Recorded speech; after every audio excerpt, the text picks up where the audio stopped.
Job මනි එකක් දීලා ඔයා රස්සාවට යනවා කියලා තීරණය කරා නම් දැන් ඔයා නිකම්ම එන්නේ ලක්ෂ ගාණක් වියදම් කරලා. ඇවිල්ලා දැන් ඔයා රියල් 150යි ජොබ් එකට යනවා නම් ඒවල රියල් 200ක් ඉල්ලනවා ඔයාගෙන් ජොබ් මනි එක.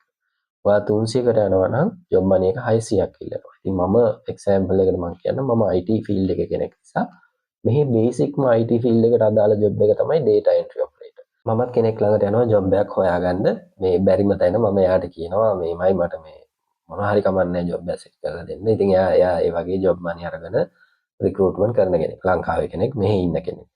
ඉතින් එයා මට කියනවා data entry ජොබ් එකක් තියෙනවා. පඩිය 250යි. හැබැයි ඔයා මට රියල් 350ක් දෙන්න ඕනේ.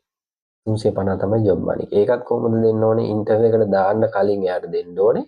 පාස් වුණොත් එහෙමයි ජොබ් එක ඕකේ. ෆේල් වුණොත් ඔහොම තියාගෙන ඉඳලා ආයෙ වෙන එකකට දානවා. ඉතින් ඕක චේන් එකක් විදිහට යනවා. එයා සල්ලි තියාගෙන ඔයාව සතියෙන් සතියට මොන හරි ඉන්ටර්විව් වලට දානවා. ඉතින් ඔයා පාස් වුණොත් එහෙමයි ජොබ් එක හම්බෙයි. ඉතින් එතනින් එහාට ඔයාට මේ ජොබ් එකේ තියෙන ඇෂුරන්ස් එක මොනවද? ඒ කියන්නේ ඔයාට පඩි වෙලාවට දෙයිද?